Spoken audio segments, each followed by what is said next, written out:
Okay, welcome back. Now let's look at how we're going to apply the concept we learned earlier into a value questions. We realize that now we have a bending moment here, 2 kilonewton centimeter, and a torque, and twisting moment there, 2.5 kilonewton centimeter. Again, take note that the units we put it as standard for stress is Newton, millimeter, and megapascal.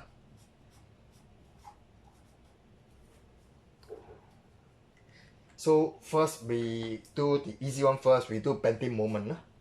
So the bending moment is 32 m over pi d3. Now the m is now 2 kilonewton, 2 times 10 to the power of 3. But it is centimeter, so I times another 10. That brings it to millimeter, and pi 35 to the power 3.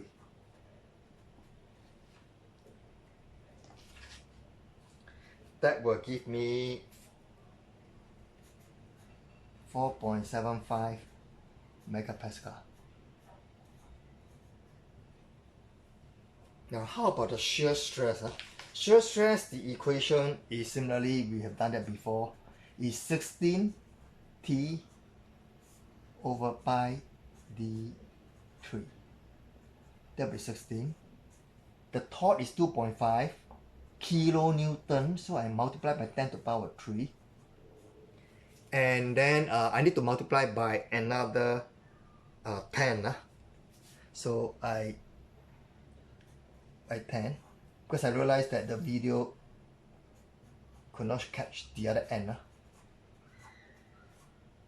The paper seems to be too small, or the screen is too big. So I got 2.97 megapascal.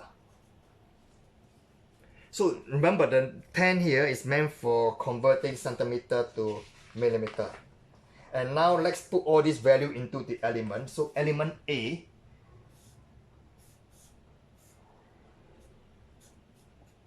I will have the shear stress coming down here. The direction is going up on the other side. And this is to counterbalance it.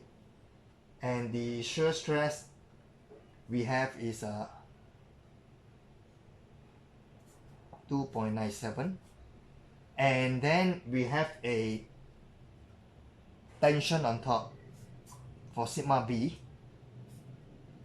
So the tension on top is 4.75. Now for element B is basically only shear stress. So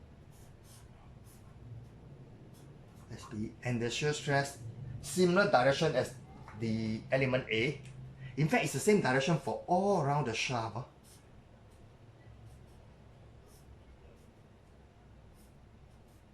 And the value of this is going to be 2.97 megapascal. Okay, that brings me to the end of this video. Thank you.